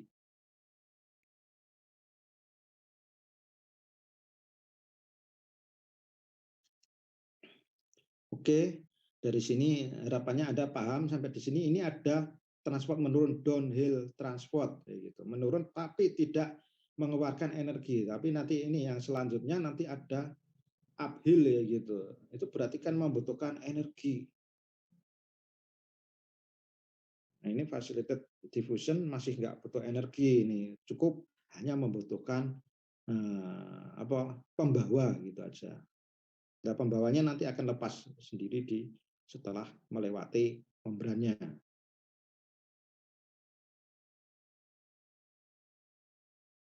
Ini kekuatan pendorong tetap harus ada gradien konsentrasi ini.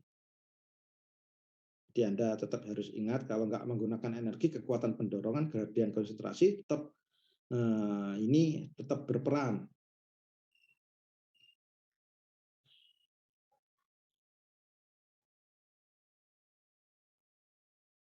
Oke, ini beberapa obat-obatannya. Ini sebenarnya nggak semua saya sebutkan, nanti Anda cari-cari sendiri.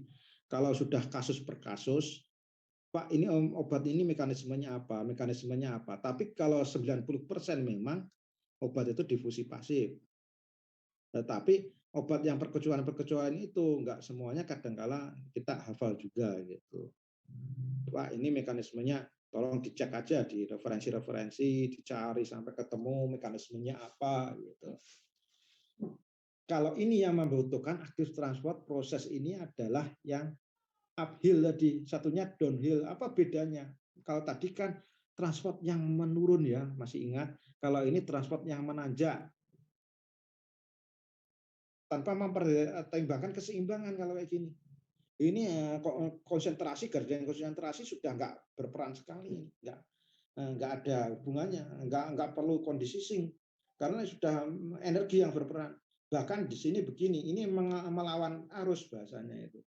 Konsentrasinya lebih tinggi pun di sebelah itu masih bisa jalan terus. Berarti gini Pak, mekanismenya Pak, apa ada Pak obat yang semula itu difusi pasif, terus sisanya itu menggunakan metode uphill ini, dibantu oleh ATP ini. Bisa jadi seperti itu. Yang semula difusi pasif, yang ini setelah keseimbangan kok masih jalan terus. Lah ini berarti kalau obatnya itu dibantu oleh ATP ini. Akhirnya tetap uphill ini bisa menanjak terus, bisa masuk terus. Tadi ilustrasinya Pak Rofiq katanya kalau transport absorpsi perkutan itu maksimal 50 Pak, 50-50. Iya, logikanya kayak gitu. Kalau Anda itu mekanisme difusi pasif. Tapi kalau sudah melibatkan ATP, nanti bisa tetap masuk terus. Nanti di konsentrasi aseptor Anda bisa lebih banyak daripada konsentrasi yang di donornya. Akhirnya obat bisa masuk hampir 100% bisa juga di sana. Seperti itu. Tapi ini ada beberapa faktor ini, misalnya aja dihambat oleh racun metabolik yang mengganggu produksi energi seperti fluorida, cyanida dan sebagainya. Jadi ini kan karena energi butuh faktor energi, proses yang membutuhkan energi ya nanti metabolisme yang untuk proses energi ini, produksi energi ini mempengaruhi, misalnya si A itu mengganggu untuk proses energinya. Ini kan ATP ini kan bahasanya energi ya. Ini untuk memproduksinya ATP ini dipengaruhi oleh cyanida, fluorinida dan sebagainya.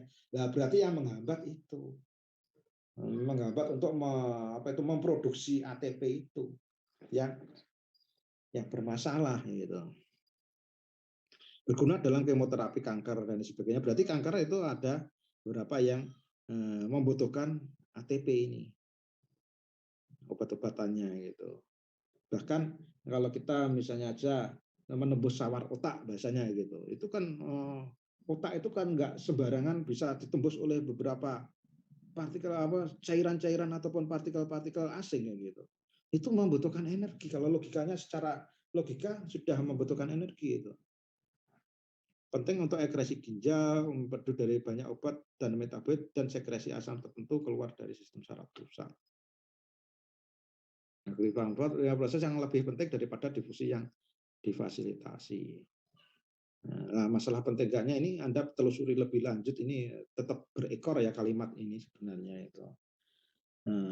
Karena apa? Mungkin aja difusi terfasilitasi itu jumlahnya tidak terlalu banyak, malah justru yang lebih banyak adalah aktif transport ya gitu. Karena apa? Tadi itu bisa jadi kariernya itu terbatas. Sehingga kalau kariernya terbatas jumlahnya kalau mau naik terus, nembus terus, nggak dipengaruhi oleh konsentrasi, ya udah aktif transport ini yang berperan gitu.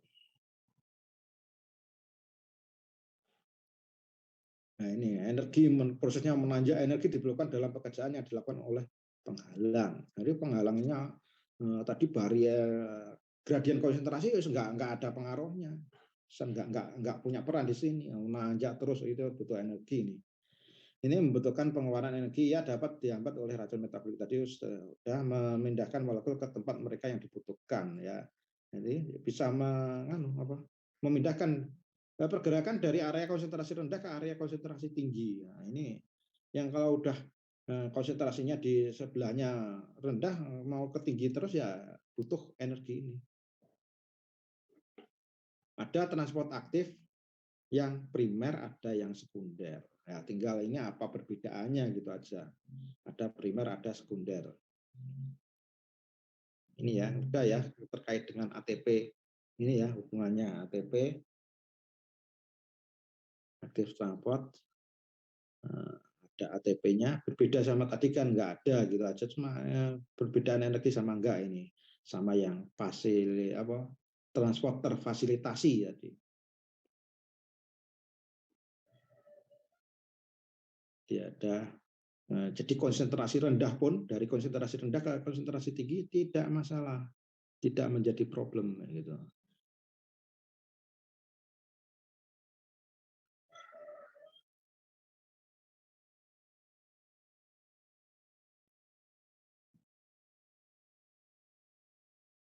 Laju absorpsi, nah ini lajunya dipengaruhi oleh apa saja. Anda masih ingat ya kinetika Michaelis-Menten ini dipakai untuk enzim. Enzim kalau Anda belajar biokimia masih ingat. Ini di otak-utik ini. Saya dulu itu belajar biokimia itu hampir separuh itu cerita Michaelis-Menten ini. Sekian kali pertemuan itu kebetulan apa dosennya senang ini nggak tahu juga ya. Ini dosen itu tergantung kesenangannya kok itu. Ada yang senang itu ceritanya terus itu nggak keluar dari cerita itu, ada juga kayak gitu. Nah, akhirnya materi yang lainnya nggak disampaikan kayak gitu. Ini mekanisme Menten ini sebenarnya adalah mekanisme untuk enzim yang sering Anda pernah dulu. Ini adalah berperan atau rumusnya diaplikasikan di mekanisme transport ini. Karena apa? Enzim-enzim pun juga bisa dianggap sebagai energi yang mempunyai peran di sini, yang bisa sebagai katalis yang bisa memindahkan dari tempat satu ke tempat yang lainnya. Ini makanya ada C, obat yang tersedia untuk absorpsi, KM itu konstanta afinitas, ini yang berpengaruh di sini ya, dari persamaan identik sekali ya gitu. Comparison active and passive transport mechanism. Nah, di sini yang kiri kan gampang sekali downhill, aktif adalah uphill gitu. Itu kan gampangannya gitu. Kalau uphill itu dari rendah ke tinggi, kalau wajar-wajar saja berdasarkan gradien konsentrasi ya jelas nggak bisa. Ini butuh yang namanya energi ya gitu. Proses transport aktif tadi kan masih ingat ya, tadi meskipun tak putus. Nah, ini ada dua. Ada aktif primer, ada yang sekunder tadi itu. Nah, ini kebutuhan ATP ini sama-sama membutuhkan energi ATP, tapi ada yang primer, ada yang sekunder. Ini disebut unipod ini kalau yang primer. Ion transporter sama ATP binding transporter. Nanti ada ini kalau contoh-contohnya ini ya, Anda bisa baca sendiri atorvastatin, bivastatin, pravastatin, difenhidramin, ya siapa tahu berarsiran dengan apa yang di labkan kayak gitu, dikasih sampel.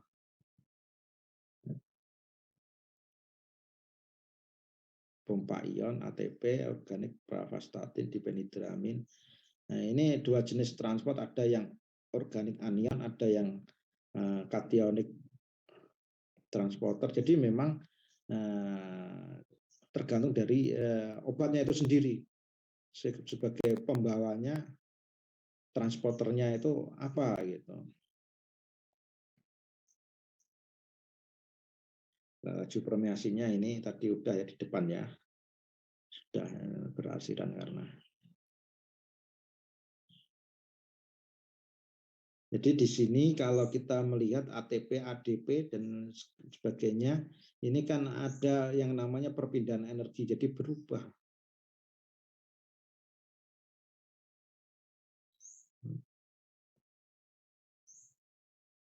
Ada P-glycoprotein juga yang mempunyai peran. Terus itu tadi yang namanya primer. yang namanya sekunder,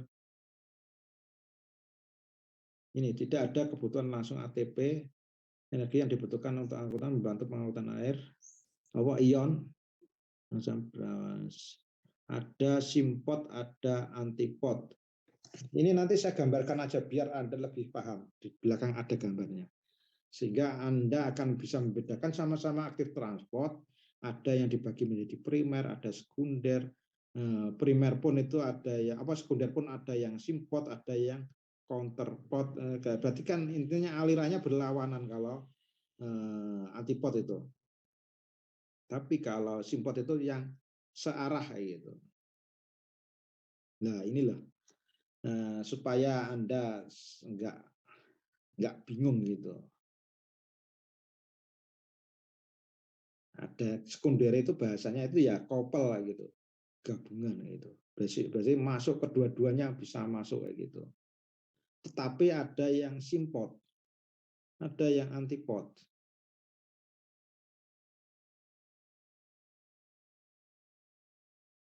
Ini kan ada dua. Kalau sekunder itu berarti ada dua yang masuk bareng-bareng, namanya simpot. Tapi kalau satunya masuk, satunya keluar, nanti antipot kayak gitu. Tapi kalau primary active transport itu ya satu arah kayak gitu. Satu arahnya satu aja gitu.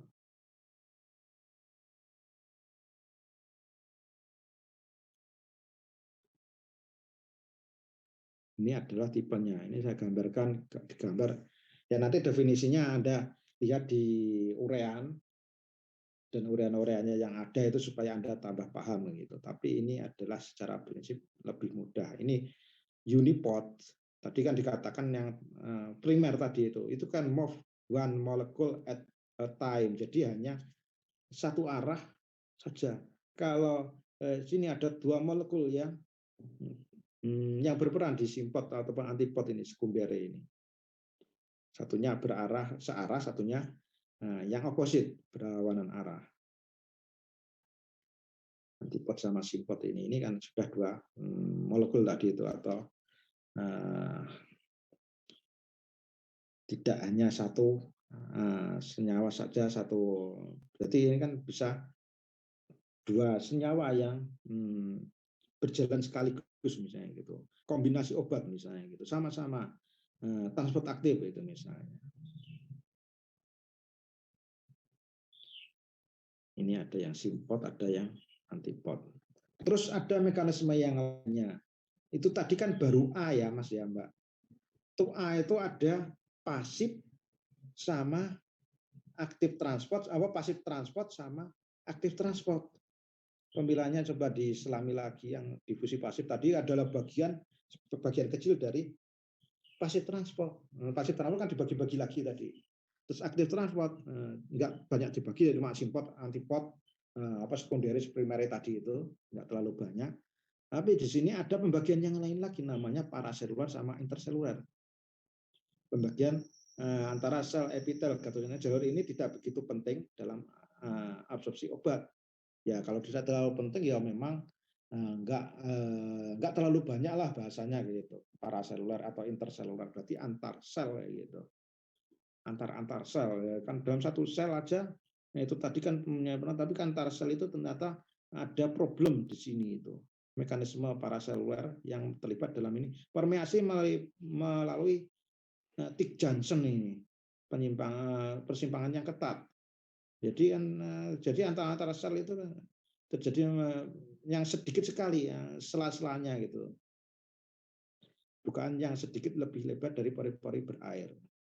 Tetapi di sini ternyata malah nggak begitu banyak mempunyai peran untuk terabsorpsi, meskipun di sini agak sedikit lebar dari pori-pori tadi itu yang difusi pasif, tapi ternyata nggak selancar yang dibayangkan untuk transport ini.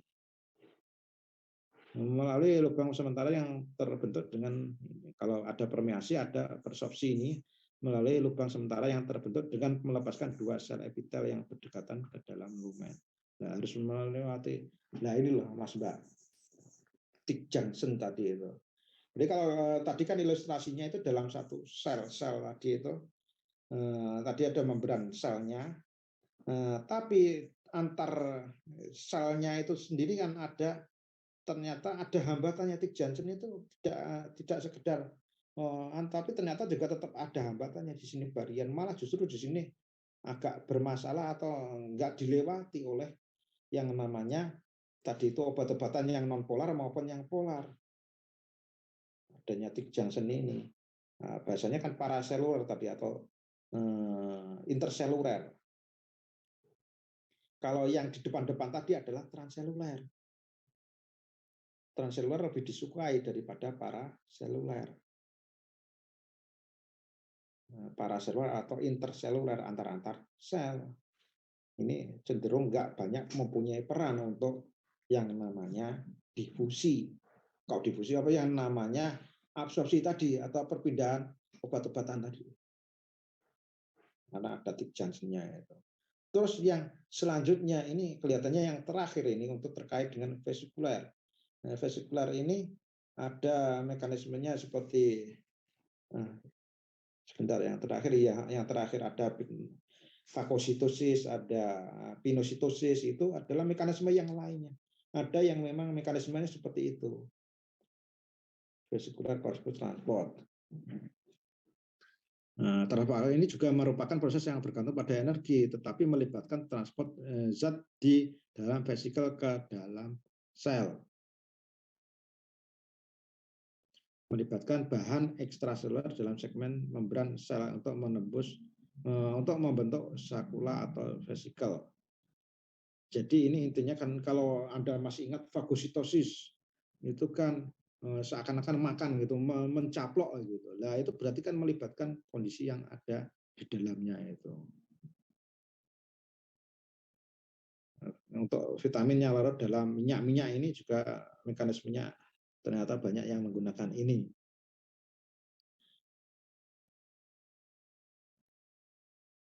Ini signifikasi lain adalah obat yang diserap ke dalam sirkulasi limfatik sehingga melewati fase metabolisme. Jadi melewati itu beberapa obat-obatan yang di metabolisme di dalam hati melewati fase metabolisme ini.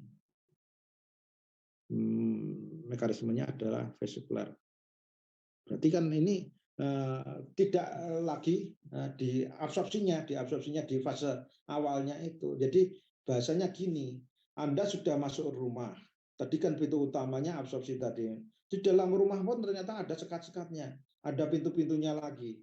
Nah, pintu-pintunya lagi nanti mau perjalanan itu ada yang melewati ada vesikulernya atau melewati mekanisme-mekanisme yang lainnya. Dan tadi itu sampai pintu keluar lagi di pintu belakang, ternyata ada pintu lagi. Lah itu sampai di ekresi ginjalnya di pintu belakang tadi. Itu maksudnya itu seperti itu. Kalau rumah yang mempunyai pintu belakang. Di sini ada mekanisme fagositosis, pinositosis, transitosis. Tergantung energi tetapi melibatkan pengaturan zat di dalam vesikel ke dalam sel.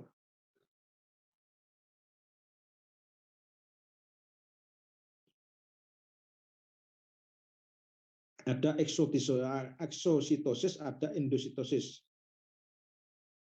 Ada yang masuk, ada yang keluar kayak gitu. Endositosis ada, fagositosis ada, pinositosis. Berarti kalau kalau yang keluar eksositosis ada, yang transitosis kayak gitu.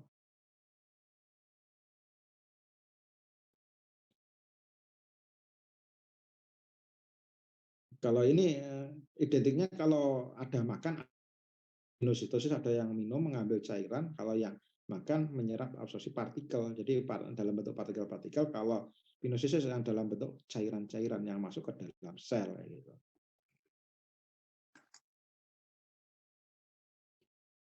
Ada endositosis yang dari luar ke dalam, yang prosesnya ada yang fagositosis, ada yang pinositosis, ya tergantung dari kondisi bahannya. Kalau bahannya partikel-partikel padatan ya fagositosis. Kalau cairan-cairan namanya pinositosis. Gampang ini. Mekanismenya ini sering terjadi di beberapa mekanisme termasuk bakteri mencaplok dan sebagainya itu kan Ada yang fagositosis, ada yang pinositosis.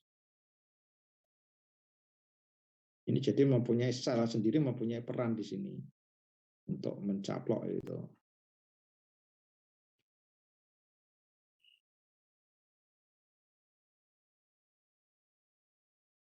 Oke, ini nggak terlalu sulit mekanisme ini.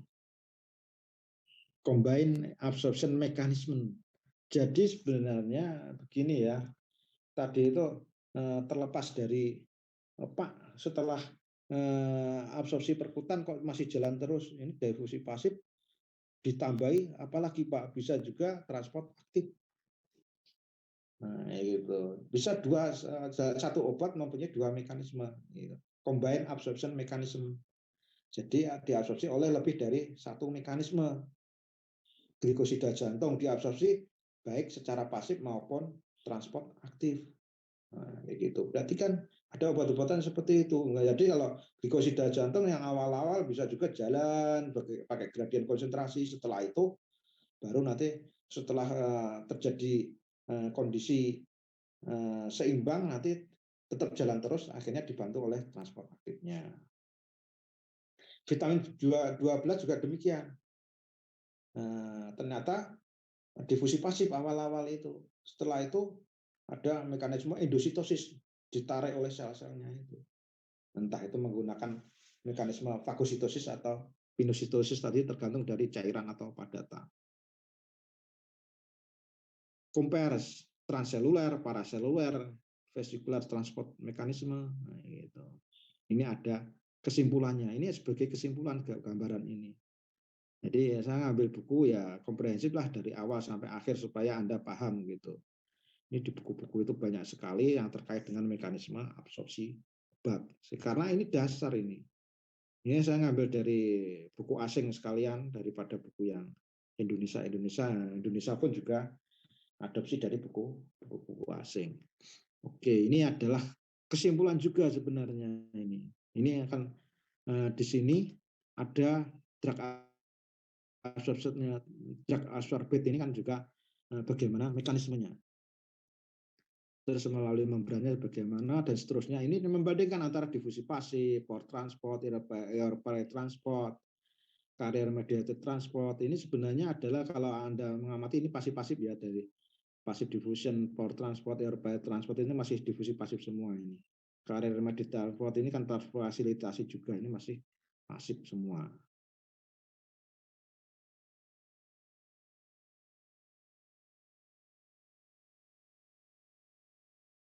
Nah, pasif ada aktif transport gitu.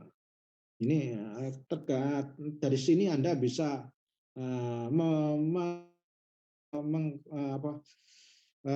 bisa memilah-milah. Oh, yang butuh ATP itu yang mana, butuh energi itu yang mana, yang nggak butuh yang mana. Terus kariernya butuh protein gimana, yang nggak butuh mana di mana gitu.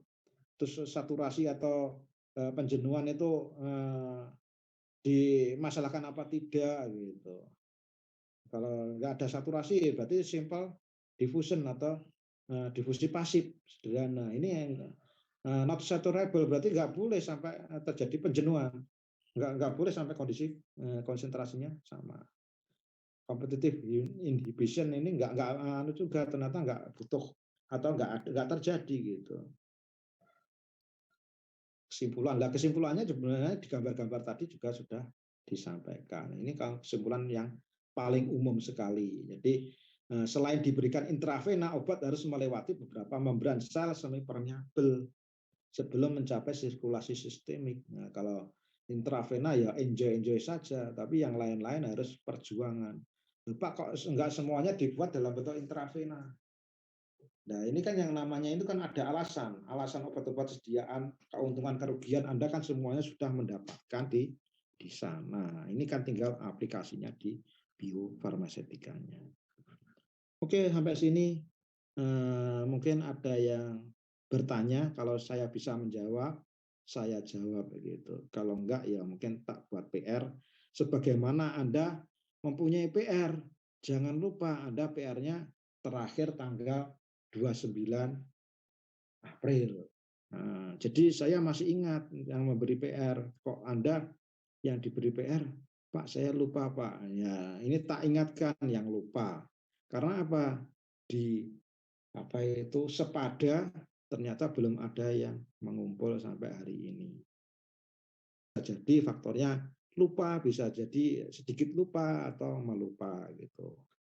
Atau masih belum sempat, itu harapannya yang terakhir belum sempat mengerjakan, bukan lupa. Sehingga nanti 29 ini enak, saya itu enaknya apa, kalau Anda mau mengerjakan semuanya, saya nggak terlalu berat-berat, nggak usah ngasih kuis-kuis lah kayak gitu, udah nanti nilai tak kasih dari situ aja kayak gitu. Wah, ini yang anu ya, ini ya, yang biovar ya, ini ya biovar bukan tanggal 29 ya, mohon maaf ya, yang 29 itu yang anu yang lainnya 29 April kemarin, nggak tahu, lupa saya apa itu. Yang penting Anda mengerjakan ya. Kalau yang limit tadi malah ingatkan itu yang mata kuliah yang lainnya 29, ada yang 25 limitnya. Yang Anda agak mundur ini, Mei berapa kemarin itu kalau nggak salah. Oke, yang penting Anda mengerjakan itu. Kalau mengerjakan ya nanti nggak tak kasih kuis-kuis ya gitu. Ya kalau pengen tak kasih kuis ya malah beneran ya gitu, malah seneng kayak gitu nanti saya. Oke, itu dari saya terkait dengan saya memberikan pintu gerbang bagaimana obat masuk menuju ke dalam tubuh. Jadi sekarang ada aplikasi pintu, sekarang juga saya membuat aplikasi absorpsi. Nah, ini hubungannya, kalau aplikasi pintu untuk Bitcoin dan sebagainya itu, ini aplikasi absorpsi untuk bagaimana obat perjalanan lancar menuju ke tempat tujuannya gitu. Oke, gitu ya Mbak Mas ya. Ada yang bertanya?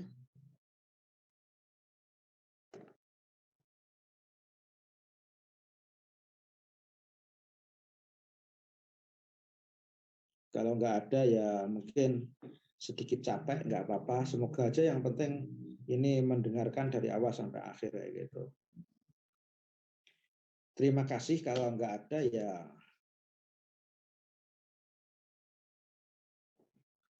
ya ini kan sudah nggak ada kuliah lagi ya. Nah, capek-capek pun sudah nggak ada kuliah. Nah, tadi kan kuliahnya dari pagi. Saya sendiri juga ngajar kuliah dari pagi, sudah capek gitu. Oke, kalau nggak ada ya sementara begitu dulu. Semoga aja semua memberikan manfaat untuk yang lebih baik lagi. Terima kasih. Selamat pagi semuanya. Wassalamualaikum warahmatullahi wabarakatuh.